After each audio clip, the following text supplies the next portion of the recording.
আমি একটি কথা থেকে অন্যদিকে গিয়েছিলাম যে এক ভদ্র মহিলা আমার কাছে এসেছেন ইসলাম গ্রহণ করবার জন্য। আমি তাকে জিজ্ঞাসা করলাম, এফিডেভিট সব কমপ্লিট করেছেন এবং আইনি সমস্ত পদক্ষেপগুলো শেষ করেছেন, বললাম যে আপনি ইসলাম কেন গ্রহণ করবেন? যারাই আমার কাছে এই টাইপের আসে আমি জিজ্ঞেস করি, কারণ আমার তো জানা আছে যে বাংলাদেশের আমাদের মানুষের প্র্যাকটিস দেখে তো তার ইসলাম গ্রহণ করার কথা না, আরও ইসলাম থেকে পালানোর কথা।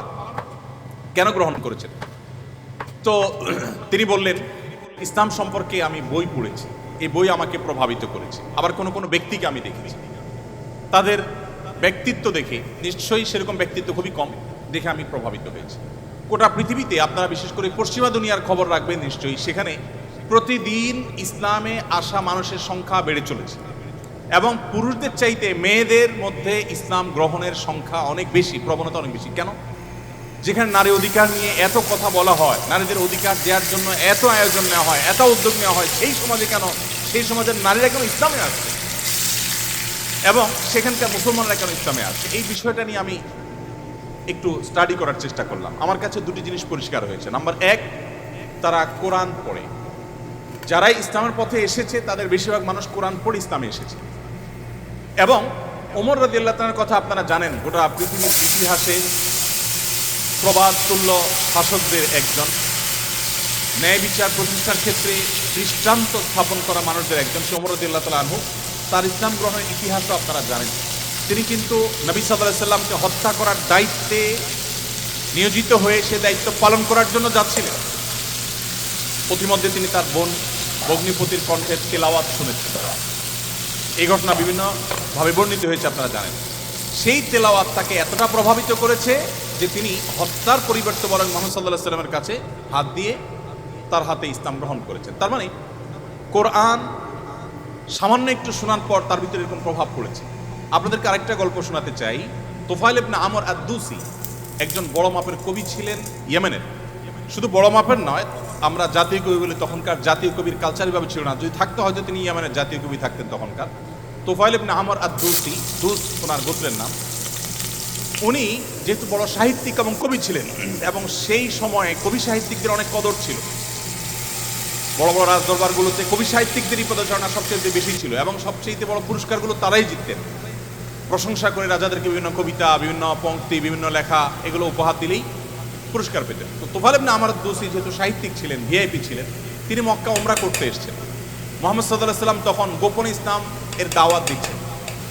মক্কায় আসার পর তার বন্ধু বান্ধব যারা মক্কায় ছিলেন কবি সাহিত্যিক, তারা বললেন, দেখো আমাদের এখানে তো একটা লোক, তার কথা শুনলেই মানুষ তার জাদুতে আক্রান্ত হয়ে যায়, বাপদার ধর্ম ছেড়ে দেয়। তো তোমার ব্যাপারে আমরা আশঙ্কা করছি যে তুমি এরকম অবস্থার মধ্যে পড়তে পারো। তাহলে একটা বুদ্ধি হলো, তুমি কানের মধ্যে তুলো দিয়ে রাখো, দোনো কানের ফুটো এমনভাবে বন্ধ করে দাও যে তুমি উমরা যখন করবা, তওয়াফ করবা, সাই করবা, এই টাইমে যাতে ওই ভদ্রলোকের কোনো কথা তোমার কানে না আসে, এই সময়টা তুমি এভাবে একটু পার করো।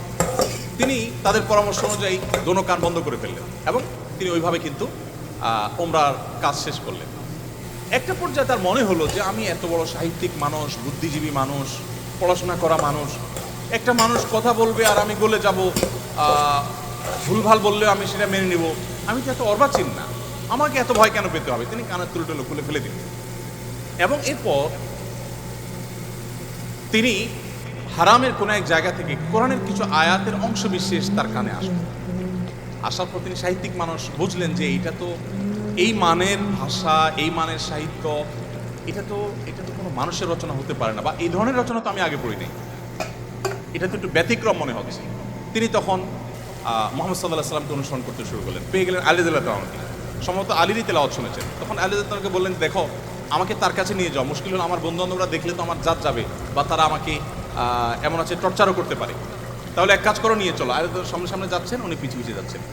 যে পরে তিনি ইসলাম গ্রহণ করলেন এবং তিনি অনেক টর্চারের মুখোমুখি হলেন। তার মাধ্যমে ইয়েমেন ইসলাম ঢুকে, প্রথম ব্যক্তি ইয়েমেন থেকে ইসলাম গ্রহণ করা। আমি আপনাকে 50টা ঘটনা শোনাতে পারবো যে মানুষগুলো ইসলাম গ্রহণ করেছেন শুধুমাত্র কোরআন স্টাডি করে, কোরআন পড়ে। আমি আপনাদেরকে আজকে আহ্বান করে যেতে চাই, বাই চান্স মুসলমান আমরা যারা আছি, আমরা একটু ইসলামটাকে বোঝার চেষ্টা করি, আমরা ইসলামটা একটু জানার চেষ্টা করি।